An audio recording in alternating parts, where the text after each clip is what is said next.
بس کے ذریعے چلے اپنی بلڈنگ میں آ گئے. اب جو پیچھے والے ساتھی ہیں ان کو بھی لا دوں کیا؟ آپ کی اگر اجازت ہوگی. مکہ میں ہیں ساتھی آپ کے, ان کو بھی آپ کے ساتھ لا لیتا ہوں انشاءاللہ. دیکھیے جب آپ کے آخری 8 دن سفر کے بچیں گے تو آپ کو کہا جائے گا حاجی صاحب اب آپ کو مدینے کے لیے جانا ہے. پچھلے سالوں میں عادلہ گروپ کے ذریعے آپ کو مدینہ لے جایا جاتا تھا بسوں میں. اس سال یہ ترتیب چل رہی ہے کہ آپ مکہ سے مدینہ بسز کے ذریعے نہیں, میٹرو کے ذریعے جائیں گے. تو جو بھی ہوگا انشاءاللہ آپ وہاں پہ جا کر دیکھیں. لیکن آپ کی خوش قسمتی, ایک طرف تو آپ لوگ چلے ہیں ایئر کنڈیشن ہوائی جہاز میں, ہندوستان سے اڑے مدینہ پہنچ گئے. دوسری طرف آپ چلے مکہ سے عالی شان میٹرو میں بیٹھے, میٹرو پھر اڑ کے چلی مدینہ پہنچا دیا. لیکن جب ہمارے نبی حضور پاک صلی اللہ علیہ وسلم ہجرت کر کر مدینہ چلے تھے, نہ کوئی عالی شان راستہ تھا, نہ کوئی سواری تھی, بس تپتی ہوئی ریت تھی, جھلستی ہوئی گرمی تھی. ایک اونٹنی پر سوار ہو کر آپ مدینے کے لیے چلے تھے. آپ کی بڑی خواہش تھی مدینہ جانے کی, لیکن اللہ سبحانہ و تعالیٰ کی طرف سے اجازت نہیں آئی. اب کفار مکہ کا یہ معاملہ تھا کہ آپ کے قتل کا منصوبہ وہ بنا چکے تھے. اب طے یہ کیا تھا کہ وہاں پہ رول یہ تھا کہ خون کا بدلہ خون, کہ اگر کوئی کسی کا قتل کرتا ہے تو اس کا بدلہ قتل سے لیا جائے گا. اب معاملہ یہ تھا, مجلس بیٹھی, محفل بیٹھی کہ بھئی آپ صلی اللہ علیہ وسلم کو سبق سکھانا ضروری ہے. کوئی قبیلے والا اپنا مشورہ دیتا, کوئی قبیلے والا مشورہ دیتا, لیکن اس محفل میں ایک شخص موجود تھا جس کو کوئی مشورے قبول نہیں تھے. ہر مشورے پہ وہ اعتراض کرتا تھا.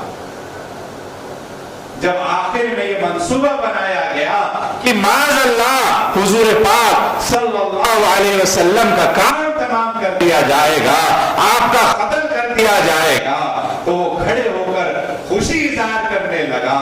وہ مخلوق کون تھی؟ وہ مردود شیطان تھا, ابلیس تھا. اب سب قبیلے والوں نے یہ طے کر لیا کہ معاذ اللہ یہ کام کرنا ہے تو کیسے کریں گے. تو یہ ابلیس نے مشورہ دیا کہ ہر ایک قبیلے سے ایک نوجوان آ جائے گا تو قتل کا الزام ہر قبیلے میں تقسیم ہو جائے گا, تو قتل کا بدلہ قتل سے نہیں لیا جا سکے گا. تو ہر قبیلے والے نے اس مشورے کو قبول کیا اور ہر قبیلے میں سے ایک نوجوان کو چنا گیا یہ کام کرنے کے لیے. اب وہ نوجوان کفار حضور پاک صلی اللہ علیہ وسلم کے گھر کے اطراف دائرہ مار کے کھڑے ہو گئے. ان کے ہاتھوں میں نیزے تھے.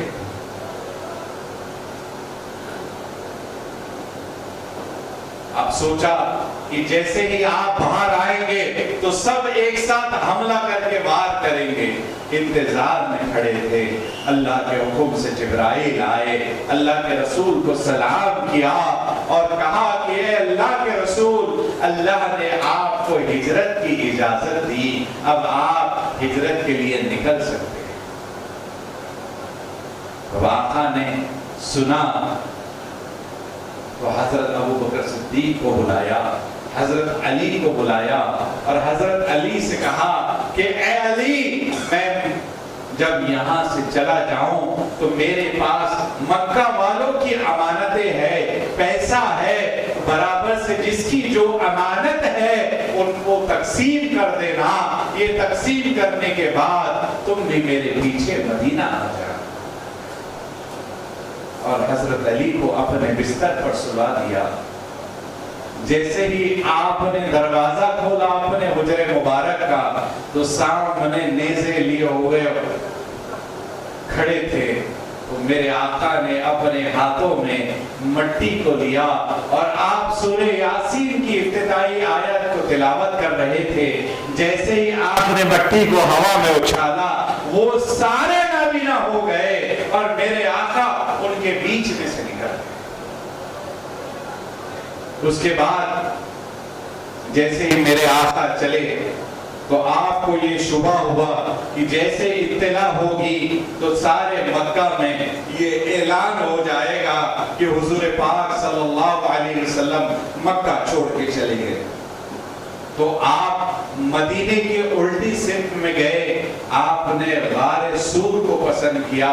کچھ دن آپ حضرت ابوبکر صدیق رضی اللہ تعالیٰ عنہ کے ساتھ غار سور میں آپ نے آرام کیا۔ میرے آقا جب غار سور پر چڑھ رہے تھے تو آپ اپنے پنجوں کے بل چل رہے تھے، تو آپ کے پنجے مبارک زخمی ہو گئے۔ یہ دیکھا حضرت ابوبکر صدیق رضی اللہ تعالیٰ عنہ نے، تو آپ نے آقا کو اپنے کھانوں پہ بٹھا لیا اور اس پہاڑی پر آپ لے گئے، اور پھر اس غار میں آپ نے خیام کیا۔ کچھ دن خیام کرنے کے بعد پھر آپ مدینے کی طرف چلے، اور جب مدینے کی طرف چلنے کا ارادہ کیا تو جھلستی ہوئی ریت اونٹنی کے سہارے اور اپنے دوست کے ساتھ آپ یثرب کی طرف چلے۔ اس دور میں مدینے کا نام یثرب تھا۔ آپ کی بڑی خواہش تھی کہ آپ یثرب جائیں اور یثرب کو مدینے کا نام دیں۔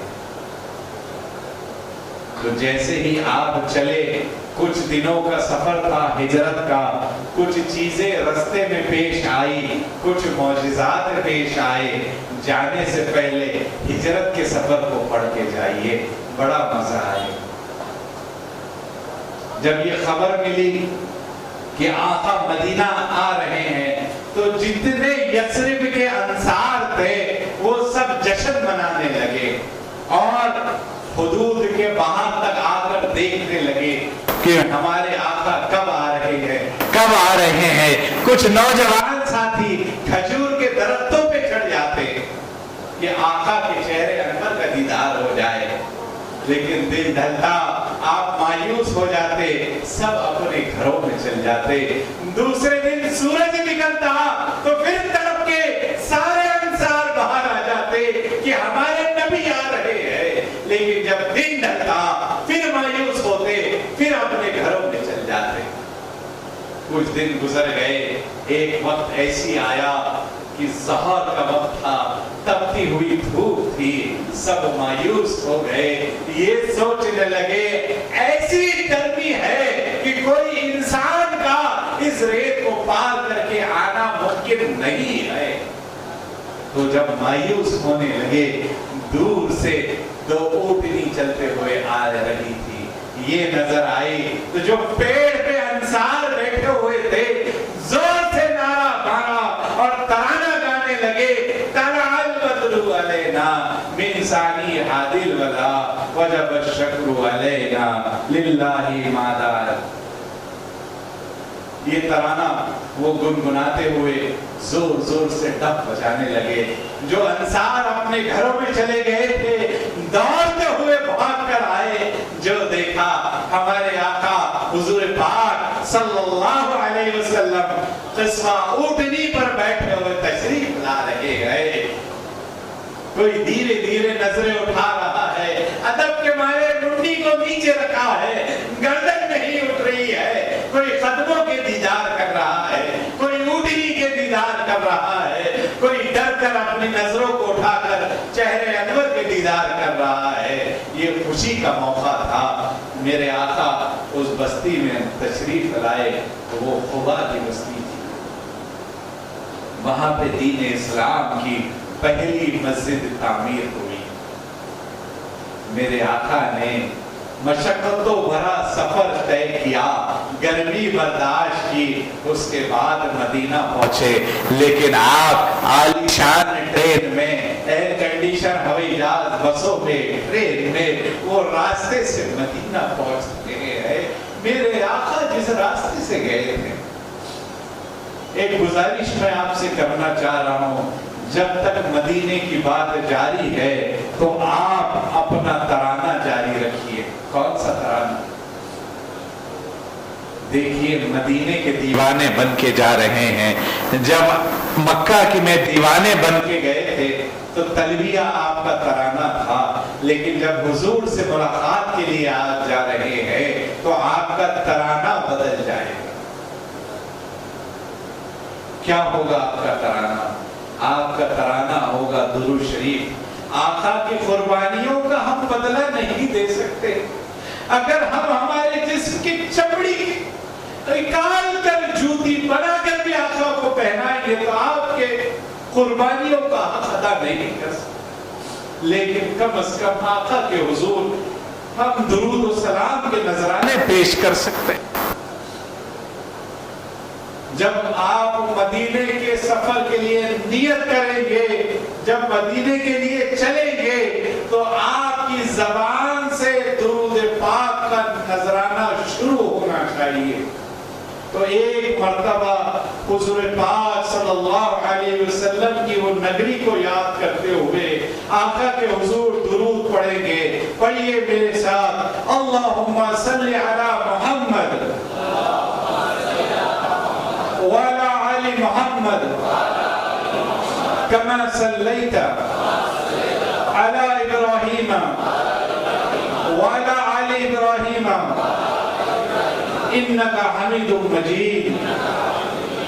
اللهم بارك على محمد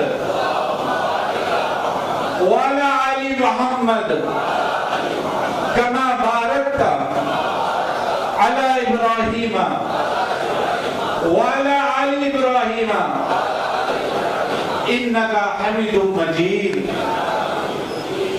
دیکھیے اب یہ درود ابراہیمی ہے، ہم اور آپ نماز میں اس کو پڑھتے ہیں، سب سے افضل درود ہے. اگر یہ یاد نہیں ہو رہا ہے تو کم از کم صلی اللہ علیہ وسلم آپ پڑھیں. دیکھیں جب بھی آقا کا نام آئے تو ہم سب کو درود پڑھنا ضروری ہے. اگر ہم درود نہیں پڑھیں گے تو جبرائیل علیہ السلام کی بددعا ہے، جس پر میرے آقا نے آمین کہا.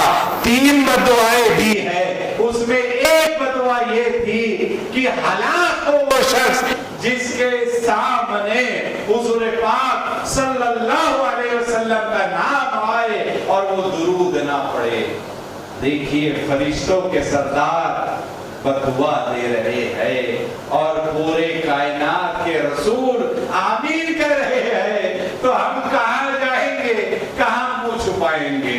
تو اس لیے بہتر یہ ہے کہ میرے آقا کا جب نام آئے تو کم از کم کیا پڑھیں گے؟ صلی اللہ علیہ وسلم. اگر طاقت ہے تو پورا درود پڑھتے رہیے، نہیں ہے تو صلی اللہ علیہ وسلم پڑھتے رہیے گا. جب آپ مکہ سے چلیں گے تو ایک کیفیت تعریف ہوگی، جو مکہ کی جدائی کی کیفیت ہوتی ہے. مکہ جب چھوٹتا ہے تو دل رونے لگتا ہے، آنسو جاری ہونے لگتے ہیں. 20-25 دن کدھر گئے یقین نہیں آتا، دل رونے لگتا ہے. کوئی زور زور سے روتے ہیں، کسی کے آنسو نہیں رکتے. لیکن آپ کا جب مدینے کا سفر آدھا ہو جاتا ہے تو جسم ہلکا ہونے لگتا ہے، روح خوشی سے مچلنے لگتی ہے. یہ کیفیت ہوتی ہے. تو جب یہ کیفیت ہونے لگے تو سمجھ جائیے مدینہ قریب ہے. اور جو ساتھی آپ کے بازو آرام کر رہے ہیں، سو رہے ہیں، ان سے بڑی ادب سے کہیے کہ جاگو اے سونے والو، تمہارا مقدر جاگنے والا ہے، مدینہ آنے والا ہے. اور بلند آواز میں درود پاک آپ پڑھتے رہیں گے. جب آپ مدینہ پہنچیں گے، چاہے میٹرو سے پہنچے چاہے بس سے پہنچے، تو جب آپ مسجد نبوی کے قریب آتے ہیں، گنبد خضرا نظر آتا ہے تو روح مچلنے لگتی ہے. ہم تڑپنے لگتے ہیں کہ ہم کب مدینے کے وہ دربار میں داخل ہوں گے. لیکن جب بس یو ٹرن مار کے آپ کے بلڈنگ کے پاس ٹھہر جاتی ہے، اب آپ کو اپنے بلڈنگ میں جانا ہے، سامان رکھنا ہے، تیار ہونا ہے،